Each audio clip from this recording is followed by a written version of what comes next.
ملګرو د یوسف جان عثمانزي او د ګلچاحت عرفي ماویې هغې په خپل منځ کې ملاقات شوی دی او کوم ګلچاحت عرفي ماویه چې دا هغې ورته د 4 میاشتو دعوت هم ورکړی دی. ورته ویلي دي چې را روان کم په 4 میاشتو کې ځو نو موږ به یو ځای ځو، خو الله تعالی چې چاته وغواړي او په هر حال کې هغه بدلولی شي. یعنی که تاسو ګلچاحت اوس چې کم نوم ماویه دی که دې ته تاسو سوچ وکئ د نن یو کال مخکې تقریبا دا چې کله عمرې له لاړو هلته خلکو تنګول او هغه رد بد او کم دغه ځای انتظامیه کم پولیس چې وو د سعودي عرب هغو ورسره هم ډیر زیات چیړ چاړ کړی وو. او بیا چې کله ګلچاحت لایو راغې په هغه لایو کې چې هغې کومه جړا وکړه د هغې نه پس کم خیرې هم وکړې، کم چا چې ورسره ظلمونه کړي د هغو نومونه هم پکې څه واخیسته.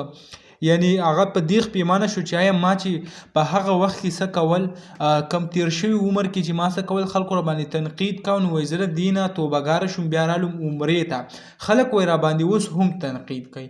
بیا خیر هغه هر څه هغه وشو، کله پاکستان ته راغی نو دلته بیا داسې چل وکړو کوم تبلیغ حضرات چې دي هغو ورته دعوت ورکړو چې آیا ته تبلیغ سایډ ته راشه 4 میاشتې موږ سره ولګوه.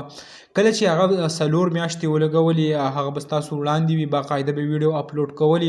بیا چې کله تبلیغ 4 میاشتې هغه اوس کمپلیټ شوي دي واپس چې دی هغه کور ته تللی دی، نو کم تبلیغ چې کله د هغې کمپلیټ شو کم درسونه او هغه کم مسلې به چې کولې هغه به هم تاسو اورېدلی وي. یعنی په ځای باندې د هغې کم اجتماعات چې وو هغه هم شوي. همدغې رنګې یوسف جان ورسره اوس ملاقات کړی دی. یوسف جان دا ویلي هم دي چې یو تفصیلي انټرویو چې کوم ده د هغه را روانه ده زما په چینل باندې چې آیا څه قسمه بدلون د دې په زندګۍ کې راغی او څنګه د دې کومه پخوانۍ زندګي چې وه هغه چینج شوه دې زندګۍ ته.